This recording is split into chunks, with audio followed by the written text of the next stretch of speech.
Welcome to the Business Blueprint with Rich Bruckner. The more hands you shake, the more money you make. What does that mean? It means a lot of different things. I'm going to give you the top three things that I could think of when I hear that expression. And there's like obvious and not so obvious meanings to it. So the first thing is when I first got started in my own business, I was speaking to a guy that I see as kind of like a mentor to me. And one of the things he said was, make sure that on your way up, you treat everybody the way that you'd like them to treat you on your way back down.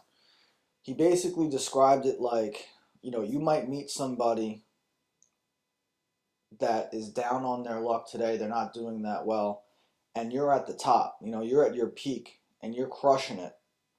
And this guy right now that's on the bottom, who's trying to get into your circle, he might not have anything to offer you right now. Right now, it may seem like by taking your time and going out of your way to be courteous to this guy, there's nothing you can get back in return, but you should still do it. You never know if there's going to be a time in the future that you're knocked off your pedestal and you're on the way back down, and this guy is now in the top position, and he's the only one that's in a position to help you. And that guy's going to remember how you treated him when the shoe was on the other foot. So, that's one big lesson that I took right in the beginning.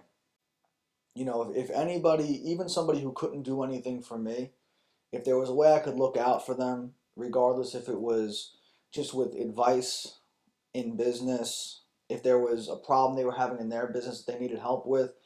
Perfect example, I had people reach out to me that didn't know how to get a merchant account and they wanted to start their own business. And they weren't people that were doing anything for me, but just by helping them out, like, I don't know in the future if there's a way that they're going to be able to help me. I don't know if there's going to be a favor that I need. And even if it's not a favor, people have clients in common that are going to mention the name of my company to his sales reps. And, some people in this business will bad talk each other. But I know, because of my reputation, the way that I treat people, there's nobody out there that's going to tolerate people bad mouthing my business to their clients. And the same thing with me. I don't allow it to happen on my end either. So, if I hear the name of another business out there, if all I know about that business is horror stories, I'll just say I never heard of them. Honestly, because I don't want to be the one that's in a mudslinging competition. That's a huge lesson that's a little bit off topic, but don't sling mud. It looks bad for you. It looks bad for your industry. And if you sling mud about one business and they hear about it, they could do the same thing to you the next time they hear somebody mentioning your business. So just be the better salesman. The better salesman will always win. You don't have to use dirty tricks and dirty tactics. Just be the better salesman.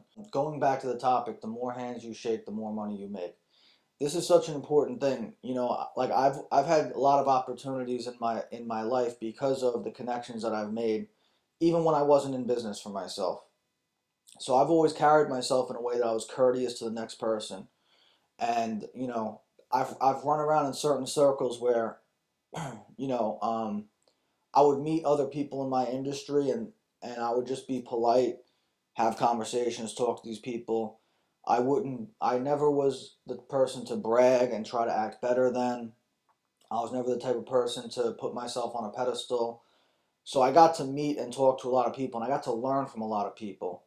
Um, so the first part, I said I was going to give the top three things about the more hands you shake, the more money you make.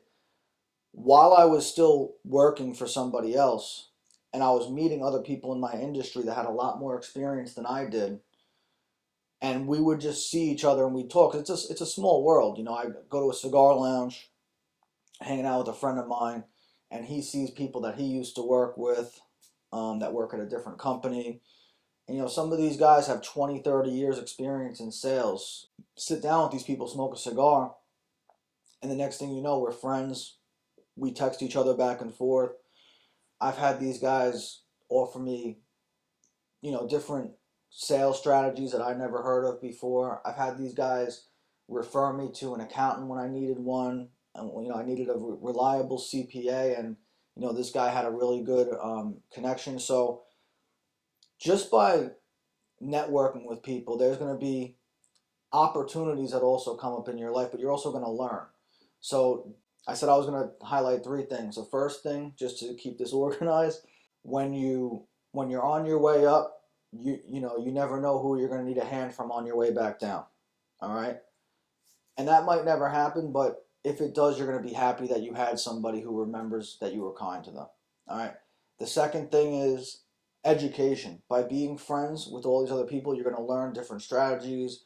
You're going to get financial education from people, because if you talk to people that have been around the block before, one of the things I'm glad about is I've worked with people when I was in my early 20s. I was working with guys in their 50s that had made millions of dollars in their lives and were living paycheck to paycheck. I mean, I'm talking about guys that had months where they made a $500,000 in a 30-day period, and you know have nothing to show for it. And talking to people like that, one thing they tell you is be smart with your money. You know, don't don't do the things that I did. And they say that a smart man learns from his own mistakes and a wise man learns from the mistakes of others. I'm definitely a little bit of both. I've definitely made a lot of my own mistakes to learn a lot of lessons, but I've also learned from the mistakes of other people as well. The third thing that I'm going to say is that when you're meeting people, you can get word of mouth and recommendation. Like, you can get clients just through word of mouth, because you never know. Like, I mean, it's unbelievable how many times, if you have a lot of friends and people that you're friendly with, even just going on Facebook, how many times I've looked at my notifications and somebody's tagging me in a post, because especially when I was in the social media business, I started a social media company, and there would be somebody out there that owns a business and saying, "Hey, I need help with my social media. Does anybody know somebody?" And I get tagged in these posts all the time, because it goes back to how many people you know and having a good reputation with those people. So the more hands you shake, the more money you make. The biggest takeaway: just be kind and courteous to everybody that you meet, even if it doesn't seem like they can do anything for you at the time. Kindness always wins. Gary Vee is a big proponent of that too. And the thing is, even if it doesn't directly come back to you, it does at some point come back to you in one way or another. So thanks for watching. If this helped you, leave a comment. Let me know what you took away from it. If you have specific questions about business that I can answer on a future installment of Business Blueprint, leave that in the comments as well. Share this with somebody who can benefit from it, and make sure you subscribe so you never miss an episode. Thanks for watching. I'll see you guys next week.